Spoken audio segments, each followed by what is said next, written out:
Good afternoon. Good afternoon.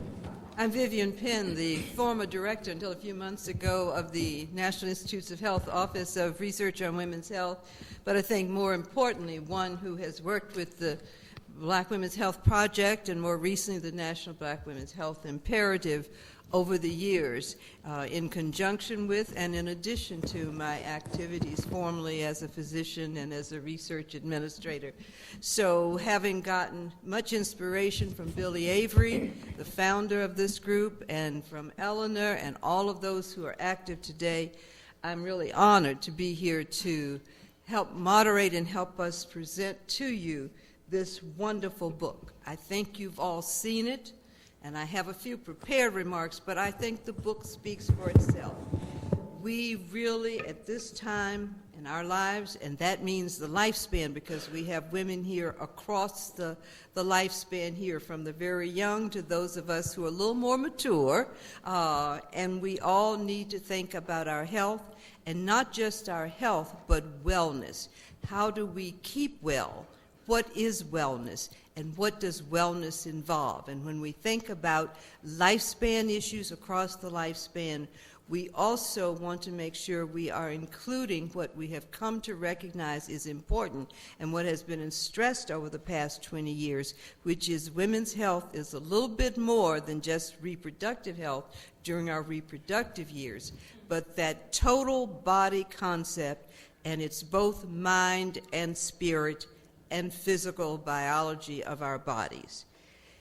This month starts, today is February 1st, and it's the beginning of Black History Month.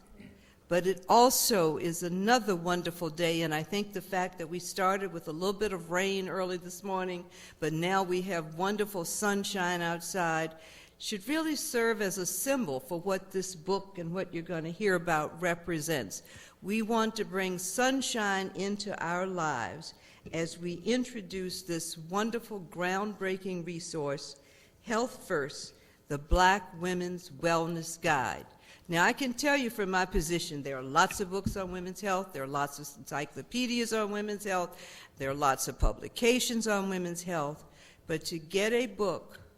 a resource guide, I don't really want to call it a book, it's really a guide for us, that really speaks to our particular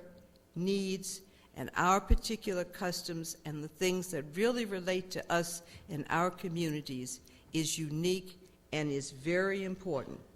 So today, we're celebrating this groundbreaking guide, and what it does is not just give you information, and they say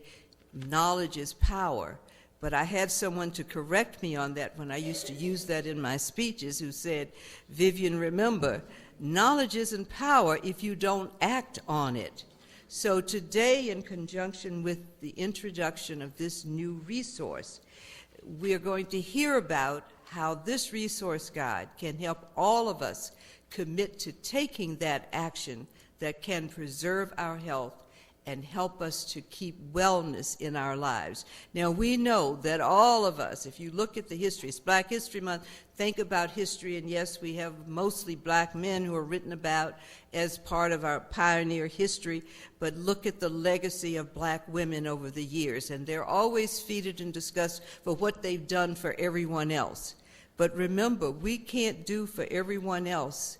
if we aren't healthy enough to be there to do it. So we have to take the responsibility for our lives.